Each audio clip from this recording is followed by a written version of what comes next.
Europe 1, Mélanie Gomez. La santé et le bien-être, c'est sur Europe 1 et nous sommes avec vous depuis 15h. Toujours à mes côtés, le docteur Jimmy Mohamed. Et pour cette dernière séquence de la semaine, nous entendons les oiseaux. Donc ça veut dire que c'est Catherine Blanc qui est en ligne avec nous. Catherine Blanc, votre petit cuicui arrive. Le cuicui du jour. Alors Catherine, vous êtes sexologue et psychanalyste. Tout le monde le sait puisque on vous connaît quand même. Catherine, je vais vous lire la question aujourd'hui de Marion. Donc Marion nous a écrit la chose suivante. J'ai couché avec le mec qui fait rêver ma meilleure amie depuis un moment. Je m'en veux, mais j'ai vraiment adoré.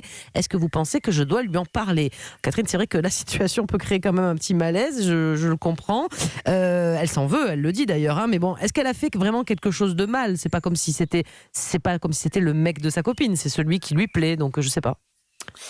Alors, ce qui est amusant, c'est qu'il y a une question. Et dans la mesure où il y a une question, ça pose quand même si elle dit sans vouloir, elle dit qu'elle a adoré. Je crois que de toute façon, l'histoire ne concerne pas cette jeune femme avec ce jeune homme ou cet homme, mais bien une histoire entre deux femmes dont l'objet de désir s'est tourné sur l'une et pas sur l'autre. Donc il y a quelque chose qui est de toute façon dans son relationnel à son ami, qui est plein d'ambivalence, à la fois le besoin de la supplanter, le besoin de lui voler ce qui lui appartient et d'aimer la possibilité d'avoir eu cette valeur que son ami n'a pas eue, et à la fois mêlée de culpabilité. Et sans doute que dans cette histoire-là se rejouent des choses de l'ordre de la rivalité dans les fratries ou des choses comme ça qui ressurgissent et qui la tourmentent autant que ça l'excite et lui renvoie une idée de puissance d'une certaine manière. Jimmy ? Moi, j'ai deux règles dans la vie. No job in job. Et la deuxième, c'est pas de problème de sexe ou autre avec quand il y a un ami en jeu. Donc, il y a des sortes de mais vous êtes parfait, Jimmy. Il a tellement êtes de règles. Est-ce qu'elle doit être transparente et dire qu'elle a fauté et s'excuser puisqu'elle n'aurait pas dû, il faut l'avouer. La morale selon docteur Jimmy Mohamed, attention. Il faut bien faire la morale et merci Jimmy d'être là. Évidemment qu'elle peut en parler. Maintenant, je crois qu'il faut en parler pour raconter ce que ça veut dire pour elle, parce qu'en effet, comme le disait très justement tout à l'heure Mélanie, cet homme n'appartient à personne d'autre qu'à lui-même. Donc il n'est pas question d'avoir volé quelque chose. Elle a juste brisé le fantasme d'une copine qui s'en était ouverte. Je crois que ce sont des histoires très adolescentes. Hein. Beaucoup de fois, chez les ados, chacune ou chacun se dit, moi c'est un tel qui m'intéresse. Ah bon ? Et évidemment qu'il y a toujours un plaisir de s'évaluer dans la capacité à obtenir ce que l'autre voudrait, puisque quand on est ado, on veut la même marque sur soi que le voisin, la même mobilette ou le même scooter. Pardon. Voilà, elle est plus très ado, donc je remarquais, je ne dis pas quel âge elle a, mais bon. Voilà. Ouais. À moins que vous sachiez vous de qui il s'agit, moi je ne sais pas, mais en tout cas c'est une attitude très adolescente, quand bien même ce serait une adulte. Il y a parfois, quand on a des doutes quant à soi, un besoin toujours de flirter du côté de ceux qui est attiré par l'autre. Regardez pendant les soldes la folie qui peut régner, où vous vous intéressez à quelque chose, tout d'un coup tout le monde saute sur le truc sur lequel qui vous intéressez, et réciproquement.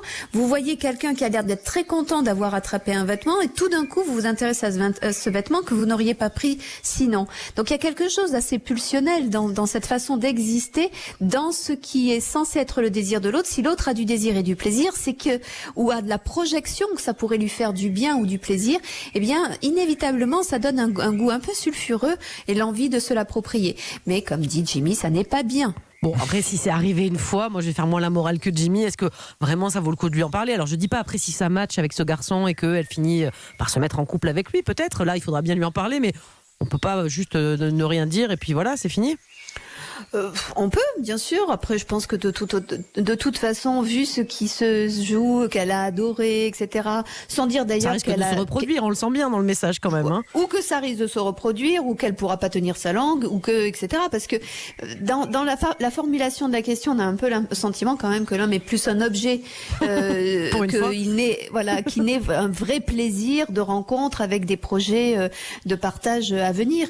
Donc, je pense que c'est simplement goûter goûté à l'interdit parce que il appartenait à la copine dans le fantasme, encore une fois, et auquel cas, je pense que s'en ouvrir peut-être, ou en tout cas s'en ouvrir à soi-même, se dire que quand même on a joué un truc qui nous plaisait, il nous plaisait d'arriver à gagner sur la copine, à être plus vu que la copine, et c'est ça qui la tourmente, parce que qu'elle en parle, alors moi je n'irais pas nécessairement dans le sens de l'idée morale, qu'il faille dire ou pas dire, c'est que de toute façon, là pour l'instant la copine est toujours avec ses fantasmes, et celle qui est encombrée, c'est celle qui a vécu cette relation, donc c'est une histoire très personnelle et c'est à elle de la démêler, à elle de choisir comment elle va la démêler. Une dernière question, Jimmy. Est-ce qu'on peut dire que Marion n'a été qu'une petite égoïste ou pas?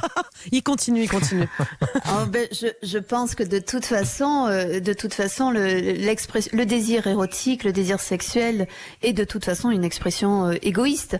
Quand on désire quelqu'un, on le désire pour soi, on le désire selon l'élan de son propre pulsionnel, et pas parce que ça plairait à mes parents, ça ferait plaisir à ma copine, ou parce que c'est le seul chat écorché qui reste dans la ville, alors je vais faire un acte de charité en lui faisant l'amour. Donc je crois que fondamentalement le désir amoureux est un désir égoïste, et donc à ce titre, est-ce que nous ne pouvons pas accepter qu'il y a un petit peu de cela et laisser de temps en temps, cher Jimmy, tomber notre morale? Merci beaucoup Catherine pour tous ces conseils. De temps en temps. Merci Jimmy pour votre avis avisé sur toutes ces questions. Merci beaucoup. On se retrouve bien sûr lundi à 15h. N'oubliez pas, si vous avez une question santé, vous nous laissez un message sur le répondeur d'Europe 1, au 39 21, 50 centimes d'euros la minute. On y répondra bien sûr dans l'émission dès lundi.